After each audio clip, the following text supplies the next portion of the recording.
Having $20,000 puts you ahead of the average person, but this specific amount of capital acts as a mechanical fork in the road.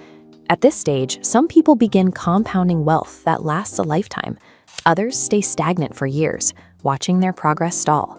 The difference between these two outcomes comes down to a small handful of specific decisions made at the moment the account hits this threshold. Consider Alex and Jordan. They are the same age, earn the same income, and both just reached a $20,000 balance.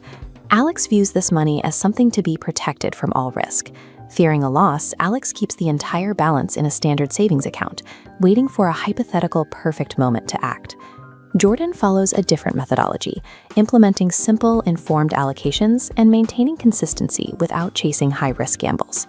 This chart tracks their growth over the next 5 years. While Alex's balance remains stuck at the original $20,000, Jordan's capital has moved into a different financial bracket entirely. Jordan's growth was driven by the specific methodology applied to the existing $20,000. Both started at the same point, but only one put their capital to work. Reaching this milestone often creates a sense of security. Because the account looks healthy, it's easy to stop actively managing the money. This chart illustrates the hidden cost of security. In standard savings, real-world purchasing power steadily shrinks as the cost of goods rises. When people notice this loss, they overcorrect. Chasing internet trends or entering volatile trades results in a sudden collapse of principal. Total inaction is the most effective way to lose money at this stage. Choosing to do nothing wastes the only unrecoverable asset, time. To move past this threshold, you have to navigate 6 specific shifts that occur once you reach $20,000. This is a roadmap built on clear logic and practical steps, avoiding complex jargon or unrealistic projections. These steps reflect the statistical reality of how wealth is actually managed by those who successfully move past this financial milestone. Reaching $20,000 in savings feels like a significant achievement, but without a proper structure, a single medical emergency or a period of unemployment can shatter that progress in weeks. Before you move this money into the market, you must conduct an audit. The goal is to separate your total balance into 2 categories: capital that is ready to work and capital that must remain strictly for survival. The first defensive move is to set aside 3 to 6 months of living expenses. This money stays in an accessible, liquid account that you do not touch for any reason other than a true emergency. This buffer doesn't provide high returns, but it serves a vital purpose. It ensures that if the economy enters a downturn, you aren't forced to sell your long-term investments at a loss just to cover your daily costs. By establishing this floor, you stop treating your savings as a fragile pile of cash. You turn it into a stable platform that can support much more complex financial structures. Once the foundation is set, a new risk emerges: the danger of doing nothing. Leaving your remaining capital in a standard, low-yield savings account creates a false sense of safety. The math of stagnant cash is simple but punishing.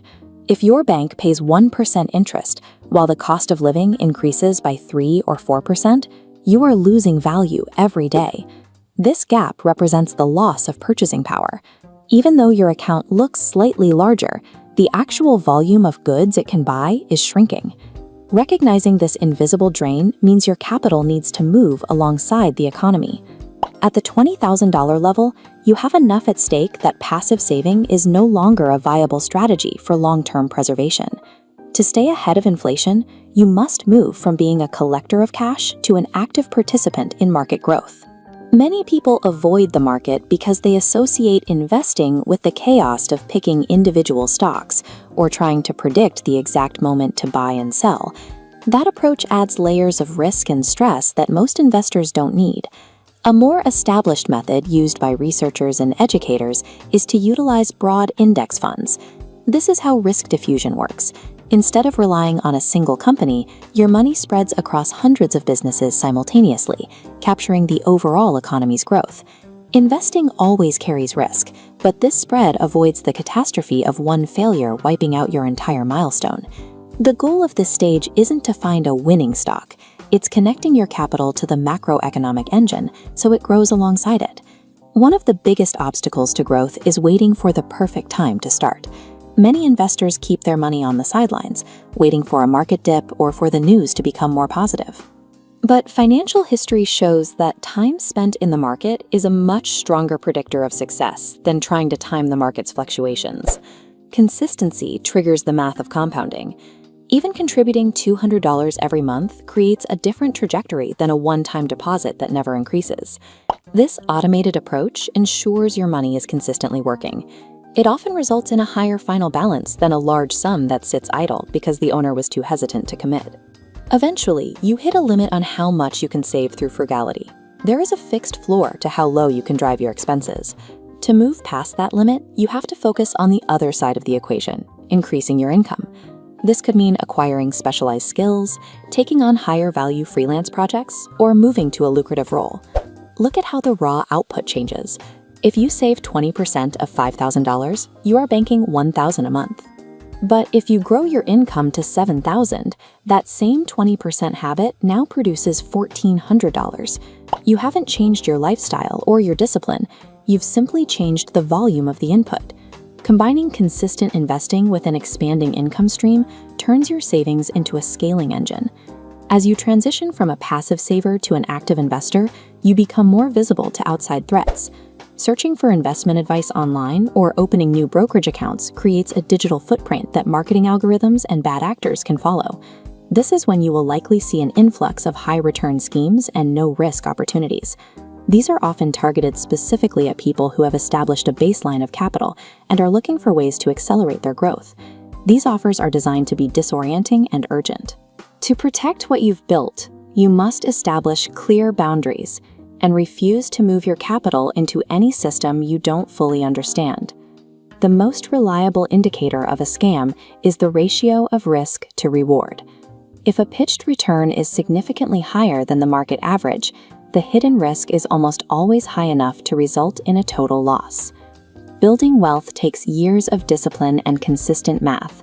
Losing it to a predatory scheme happens in an instant.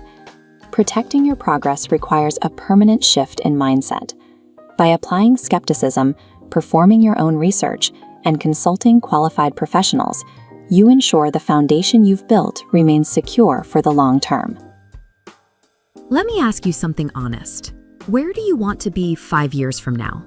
What does your life actually look like? This chart tracks a 5-year timeline, revealing a reality most people don't realize until they look back. The actions you take in the next 12 months quietly lay the foundation for that future. They compound in the background, where a tiny input in year 1 exponentially separates you from the baseline by year 5. But notice this flat trajectory branching off at the bottom. Most people delay because nothing feels urgent right now. The rent is paid, life is comfortable enough, so they sit on this line, waiting for the right time to make a move. 5 years later, they look back at the separation between those two curves and wish they had used that $20,000 advantage when they had it. You are standing at the edge of that 5-year separation right now. This is an immediate, expiring opportunity. Here is an uncomfortable truth. The vast majority of people watching this video right now will take absolutely zero action today, not because they don't want to build wealth.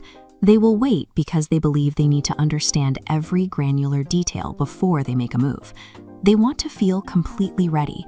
And the people who do start, even small, even imperfect, starting small and executing with flaws automatically places you ahead of everyone still researching the perfect first step. The defining difference between the people who build wealth and the ones who watch from the sidelines is the simple willingness to start before conditions are ideal. So how do we shift from the psychology of starting to actually putting that $20,000 to work? Quick recap: the $20,000 framework. 1. Build your foundation. 2. Understand inflation. 3. Invest simply. 4. Stay consistent. 5. Grow your income. 6. Avoid the traps. Notice what is missing from this structure. There are no overnight shortcuts. These are the boring, proven, unglamorous steps that actually hold weight over a lifetime. Execute this framework consistently, and you will mathematically separate yourself from the vast majority of people your age. Wealth building relies on a process rather than superior intelligence or lucky timing. The process requires deep patience. It demands the discipline to keep executing the framework even when nothing feels like it's changing on a daily basis. This $20,000 represents the active catalyst that initiates the wealth building process. Think of it as the starting gun. The people who win heard it, they started and kept going. Your ultimate success is determined by your endurance after that initial push. If this video helped you look at money with a bit more clarity, subscribe to Fin with Elena. That is exactly what this channel does, taking complicated financial concepts and breaking them down simply with zero hype. Hit the like button and drop a comment below. What is the single actionable step from today's framework you are going to focus on first? Because gaining this clarity means nothing unless you pair it with imperfect action right now. See you in the next one.